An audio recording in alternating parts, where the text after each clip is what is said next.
মহান বিজয় দিবস উদযাপন উপলক্ষে নোয়াখালীতে বর্ণাঢ্য আয়োজনের মধ্য দিয়ে 20 days night short pitch cricket tournament খেলা এবং পুরস্কার বিতরণী অনুষ্ঠিত হয়েছে।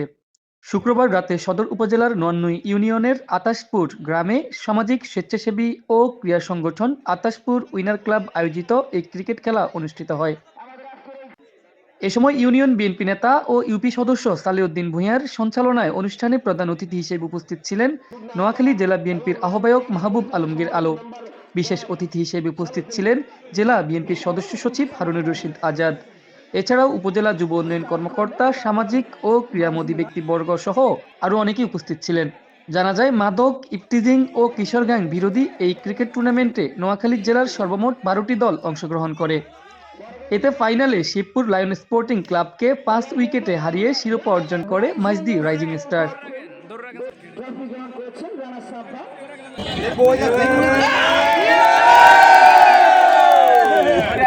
এই খেলাধুলাকে আপনারা আরো ব্যাপক ভিত্তিক আমি মনে করি ছড়িয়ে দেওয়া উচিত, কারণ আমাদের আজকে সমাজে আজকে একদিকে কিশোর গ্যাং, মাদক এবং অনৈতিক কর্মকাণ্ড আমাদের সমাজ আজকে ভারসাম্যহীন হয়ে পড়েছে। তাই আমি মনে করি এই অবস্থা উত্তরণের জন্য এই ধরনের খেলাধুলার আয়োজনের কোনো বিকল্প নেই। বাংলাদেশে 25 বছরের জন্য আমাদের ব্লু স্টেডিয়ামকে দেওয়া হয়েছে। আমরা চেষ্টা করব, আল্লাহ যদি আমাদেরকে কামিয়াব করে, আমরা এই অঞ্চলে একটা ক্রিকেট স্টেডিয়াম করার জন্য আমরা সর্বোচ্চ চেষ্টা করব।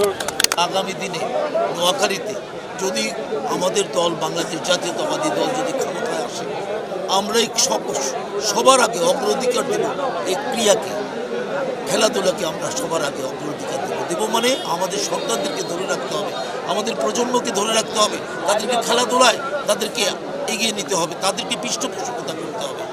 এছাড়াও বাংলাদেশের সাবেক প্রধানমন্ত্রী ও বিএনপি চেয়ারপারসন বেগম খালেদা জিয়ার স্মরণে দোয়া ও নৈশভোজের আয়োজন করেন নোয়ান্নুই ইউনিয়ন বিএনপির যুগ্ম সাধারণ সম্পাদক সালেউদ্দিন ভূঁইয়া।